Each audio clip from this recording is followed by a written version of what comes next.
Mamlakatimizda ayol qizlarni har tomonlama qo'llab-quvvatlash, ularning bandligini ta'minlash, ijtimoiy-siyosiy faolligini oshirish va har sohada ularning imkoniyatlarini ro'yobga chiqarish maqsadida sharoitlar yaratilmoqda.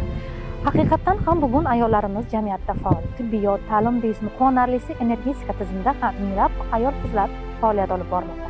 Hududgaz Buxoro gaz ta'minoti filialida ham 100 dan ortiq xotin-qizlar mehnat olib bormoqda. Romitan tumaniga qarashli, viloyat markazidan salkam 100 kilometr uzoqlikda joylashgan Gazli shaharchasidamiz. Gazli shaharchasida 11 nafar xodim 1,5 mingdan ortiq iste'molchiga xizmat ko'rsatsa, 11 nafar xodimdan 4 nafarini xotin-qizlar tashkil etadi. Asosiy maqsadimiz Gazli shaharchasida faoliyat olib borayotgan gazchi ayollarning ish faoliyatlari bilan yaqindan tanishish.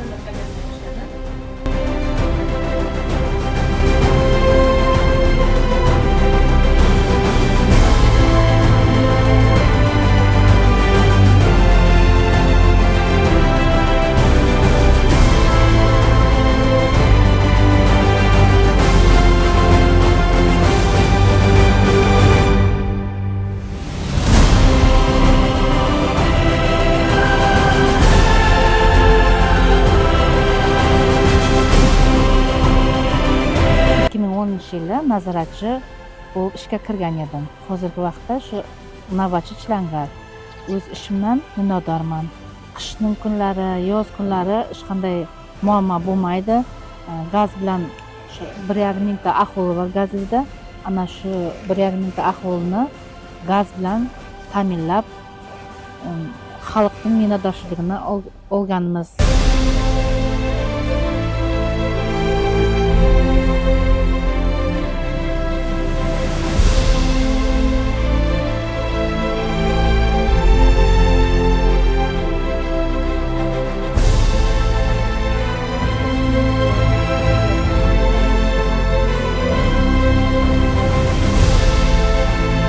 Gazchilik ish mashaqqatli ish endi ayol kishilarga.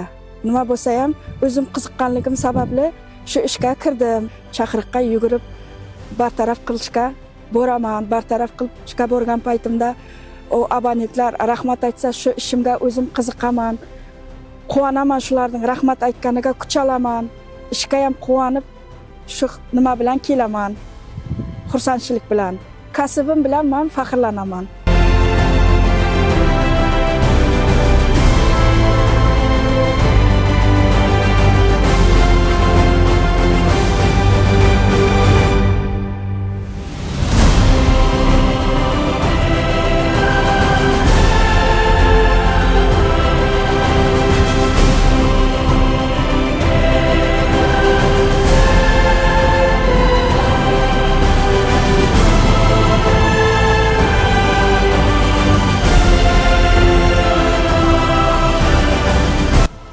Iste'molchimiz tomonidan gaz chiqish holati bo'yicha murojaat kelib tushdi. Gaz qayerdan chiqayotganligini aniqlashga harakat qilamiz.